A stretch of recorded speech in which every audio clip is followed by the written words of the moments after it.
इसलिए बताया कि शिव बाप जब आते हैं तो अकेली आत्मा के रूप में आते हैं या कोई को साथ लेके आते हैं? 3 मूर्तियों के साथ आते हैं। ब्रह्मा सिर्फ बोलने वाला, क्या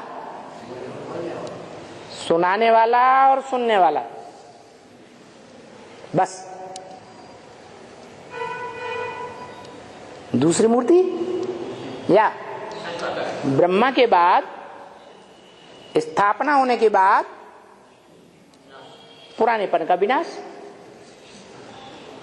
तो शंकर द्वारा विनाश। दूसरी मूर्ति जिसे लास्ट नाम दिया गया ब्रह्मा विष्णु शंकर, और सबसे अंत में प्रत्यक्ष होने वाली मूर्ति विष्णु। कैसी विष्णु मूर्ति? नो विषयटाल, चाहे वाचा हो, चाहे कर्मेंद्रियां हो, चाहे दृष्टि हो, विषय विकार की बात ही नहीं, विविचार की बात ही नहीं। ऐसी वैष्णवी शक्ति, इसको नाम देते हैं महालक्ष्मी, जिसकी यादगार में आत्मा रूपी दीपकों की अवली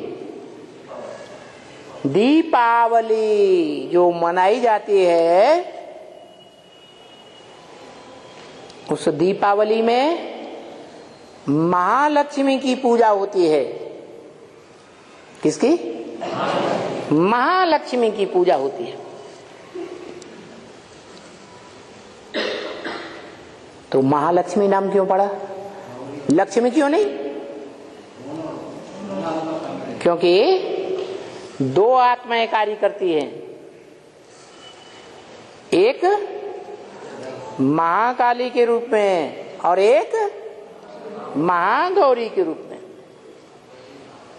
दोनों के स्वभाव संस्कार का मेल होता है, तब कहा जाता है महालक्ष्मी। उन दोनों में एक बुद्धि से समझने समझाने वाली और समझकर प्रैक्टिकल कर्म के रूप में प्रत्यक्ष होने वाली कौन? लक्ष्मी कही जाती है, महागौरी कही जाती है। और दूसरी महाकाली। शरीर के आधार पर काले कर्म होते हैं या आत्मा सिर्फ अकेली काला कर्म करती है? शरीर के आधार पर काले कर्म होते हैं। काले कर्म माने छुपा कर जो किए जाएं, समाज की दृष्टि में, परिवार की दृष्टि में उसे कहते हैं काला मुंह करके आई है। तो विविचार की ओर इशारा है।